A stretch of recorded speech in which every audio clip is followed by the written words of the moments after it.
Hello friends, Shastri's ಕಿಚನ್ಗೆ ಸ್ವಾಗತ. ಇವತ್ತು ನಾನು ಸಿಂಪಲ್ ಆಗಿ ಮಾಡೋಂಥ ಒಂದು ಹೆಲ್ದಿ ರೆಸಿಪಿ ತೊಗೊಂಡ್ಬಂದಿದ್ದೀನಿ. ಕರಿಬೇವಿನ ಚಟ್ನಿ ಪುಡಿ. ಇದು ತುಂಬಾ ಟೇಸ್ಟಿ ಇರುತ್ತೆ ಮತ್ತು ಮಾಡೋದು ತುಂಬಾ ಸಿಂಪಲ್ಲು. ಜನರಲಿ ಮಕ್ಕಳು ಯಾರು ಕರಿಬೇವನ್ನು ತಿನ್ನೋದಿಲ್ಲ, ಎಲ್ಲ ಬಿಸಾಕ್ತಾರೆ. ಸೊ ಈ ಥರ ಮಾಡಿಕೊಟ್ರೆ ಅವ್ರಿಗೆ ಕರಿಬೇವು ಸೇರುತ್ತೆ. ಕರಿಬೇವಲ್ಲಿ ಕಬ್ಬಿನಾಂಶ ಜಾಸ್ತಿ ಇರೋದ್ರಿಂದ ಇದು ಕಣ್ಣಿಗೆ ಎಲ್ಲ ತುಂಬಾ ಒಳ್ಳೆಯದು. ಮತ್ತು ಹೇರ್ ಫಾಲ್ ಪ್ರಾಬ್ಲಮ್ ಇದ್ರೂ ಇದು ತುಂಬಾ ಚೆನ್ನಾಗಿ ವರ್ಕ್ ಆಗುತ್ತೆ. ದಿನ 1 ಸ್ಪೂನ್ ಈ ಥರ ಕರಿಬೇವಿನ ಪುಡಿ ಅನ್ನದ ಜೊತೆ ಅಥವಾ ಚಪಾತಿ, ರೊಟ್ಟಿ, ದೋಸೆ ಎಲ್ಲರ ಜೊತೆ ಚೆನ್ನಾಗಿರುತ್ತೆ. ಇದನ್ನ ಯಾವುದೋ ಒಂದು ರೀತಿ ಆಹಾರದಲ್ಲಿ ಸೇರಿಸ್ಕೊಂಡ್ರೆ ತುಂಬಾ ಒಳ್ಳೆಯದು ಹೆಲ್ತ್ಗೆ. ಈ ಪುಡಿನ ಅಡುಗೆಗೂ ಬಳಸ್ಬೋದು. ಕರಿಬೇವಿನ ಬದಲು ಈ ಪುಡಿನ ಪಲ್ಯಗಳಿಗೆ, ಸಾರಿಗೆ, ಹುಳಿಗೆ ಎಲ್ಲನೂ ಇದನ್ನೇ ಡೈರೆಕ್ಟಾಗಿ ಬಳಸ್ಕೋಬೋದು. ಟೇಸ್ಟ್ ತುಂಬ ಚೆನ್ನಾಗಿರುತ್ತೆ. ಬನ್ನಿ ಈ ರೆಸಿಪಿನ ಮಾಡೋದು ಹೇಗೆ ಅಂತ ನೋಡೋಣ. ಈ ಪುಡಿ ಮಾಡೋದಕ್ಕೆ ನಾನು ಒಂದು ದೊಡ್ಡ ಅಷ್ಟು ಕರಿಬೇವು ತಗೊಂಡಿದ್ದೀನಿ. ಇದು ಸುಮಾರು ಒಂದು 1/4 kg ಅಷ್ಟು ಇರುತ್ತೆ ಇದು. ಈಗ ಇದನ್ನು ನೀಟಾಗಿ ಬಿಡಿಸಿಟ್ಕೊಳ್ತೀನಿ. ಸ್ವಲ್ಪ ಇದನ್ನು ಕ್ಲೀನ್ ಮಾಡಿಕೊಂಡು ಎಲ್ಲ ನೀಟಾಗಿ ಬಿಡಿಸಿಟ್ಕೊಳ್ತೀನಿ. ಇದನ್ನು ಈ ಥರ ಒಂದೊಂದು ಎಳೆನೇ ತಗೊಂಡು ಈ ಥರ ಬಿಡಿಸಿಟ್ಕೊಂಡು ಒಂದು 5 ನಿಮಿಷ ಆಗುತ್ತೆ ಅಷ್ಟೇ, ಜಾಸ್ತಿ ಟೈಮ್ ಏನು ತಗೊಳ್ಳಲ್ಲ ಇದು. ಸೊ ಈ ಥರ ಬಿಡಿಸಿಟ್ಕೊಂಡು ಇದನ್ನು ಚೆನ್ನಾಗಿ ನೀರಲ್ಲಿ ಒಂದ್ಸಲ ತೊಳ್ಕೊಳ್ತೀನಿ. ಸೊ ಇದು ಬಿಡಿಸಿದ ಮೇಲೆ ಇಷ್ಟು ಕರಿಬೇವು ಆಗಿದೆ.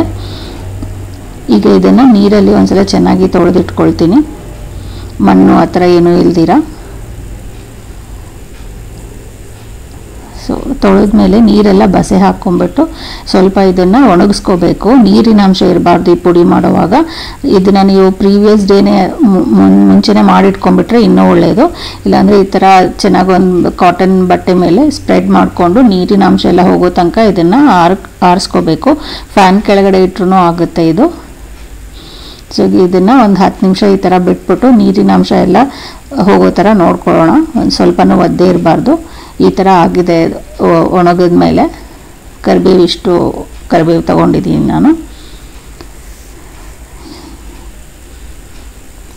ಈಗ ಒಂದು ದೊಡ್ಡ ಬಾಣಲಿಗೆ 1 ಕಪ್ ಅಷ್ಟು ಕಡಲೆಕಾಯಿ ಬೀಜ ತಗೊಳ್ತಾ ಇದ್ದೀನಿ. ಕಡಲೆಕಾಯಿ ಬೀಜ ಸ್ವಲ್ಪ ಜಾಸ್ತಿನೂ ತಗೋಬೋದು, ಬಟ್ ಇದು ಕರಿಬೇವಿನ ಫ್ಲೇವರ್ ನಮಗೆ ಗೊತ್ತಾಗಲ್ಲ.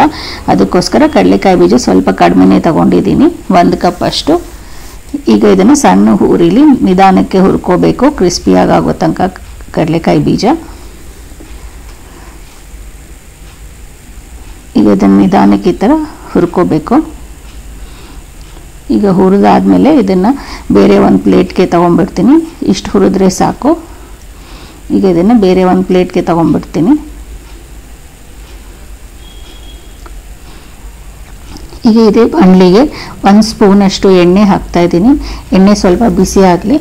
ಈಗ ಇದಕ್ಕೆ ಒಂದು ಸ್ವಲ್ಪ ಬ್ಯಾಡಗೆ ಮೆಣಸಿನ್ಕಾಯಿ, ಒಂದು 6ರಿಂದ 8 ಮತ್ತು 4 ಗುಂಟೂರು ಮೆಣಸಿನ್ಕಾಯಿ ತೊಗೊಂಡಿದ್ದೀನಿ. ನಿಮಗೆ ಖಾರ ಜಾಸ್ತಿ ಬೇಕು ಅಂದರೆ ಇನ್ನೂ ಸ್ವಲ್ಪ ತಗೋಬೋದು. ಈಗ ಇದನ್ನು ಎಣ್ಣೆಯಲ್ಲಿ ಚೆನ್ನಾಗಿ ಬಾಡಿಸ್ಕೊಳ್ತೀನಿ.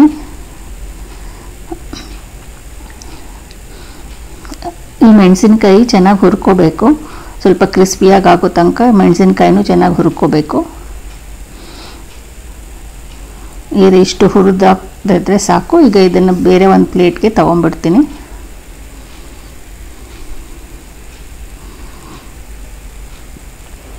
ಈಗ ಇದೇ ಬಾಣಲಿಗೆ ಒಂದು 2 ಸ್ಪೂನಷ್ಟು ಎಣ್ಣೆ ಸೇರಿಸ್ಕೊಳ್ತಾ ಇದ್ದೀನಿ. ಎಣ್ಣೆ ಚೆನ್ನಾಗಿ ಬಿಸಿ ಆಗಲಿ. ಈಗ ಇದಕ್ಕೆ 1 ಸ್ಪೂನಷ್ಟು ಸಾಸಿವೆ ಸೇರಿಸ್ಕೊಳ್ತಾ ಇದ್ದೀನಿ. ಸಾಸಿವೆ ಸಿಡೀಲಿ. ಈಗ ಇದ್ರ ಜೊತೆಗೇ ಅರ್ಧ ಸ್ಪೂನಷ್ಟು ಇಂಗು ಸೇರಿಸ್ಕೊಳ್ತಾ ಇದ್ದೀನಿ.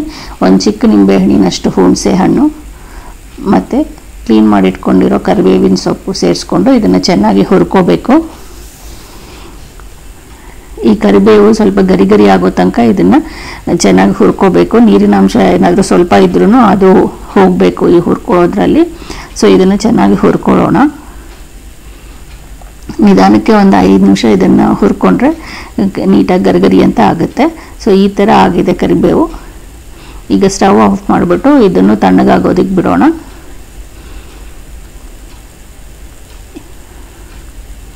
ಇದೆಲ್ಲ ಸ್ವಲ್ಪ ತಣ್ಣಗಾಗಲಿ.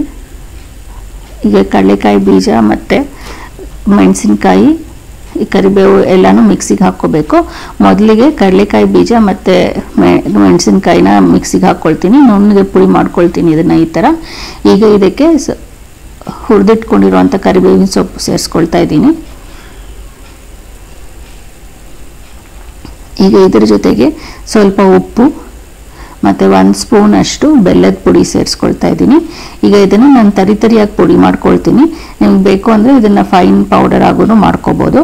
ಸೊ ಈ ಥರ ಪುಡಿ ಆಗಿದೆ ನನ್ನ ಕರಿಬೇವಿನ ಪುಡಿ. ಸೊ ಇದು ಕರಿಬೇವಿನ ಚಟ್ನಿ ಪುಡಿ ರೆಡಿಯಾಗಿದೆ. ಇದು ಮಾಡೋದು ತುಂಬಾ ಸಿಂಪಲ್ಲು ಮತ್ತು ತುಂಬ ಟೇಸ್ಟಿನೂ ಇರುತ್ತೆ. ಈ ಥರ ಮಾಡಿಟ್ಕೊಂಡ್ರೆ ಇದು 1 ತಿಂಗಳಾದರೂ ಫ್ರೆಶ್ ಆಗಿರುತ್ತೆ. ಇದು ಸ್ವಲ್ಪನೂ ಕೆಟ್ಟೋಗಲ್ಲ ಮತ್ತು ಇದು ಹುಳಿಗೆ ಸಾರಿಗೆ ಎಲ್ಲದಕ್ಕೂ ಬಳಸ್ಕೋಬೋದು. ತುಂಬ ಟೇಸ್ಟಿ ಇರುತ್ತೆ.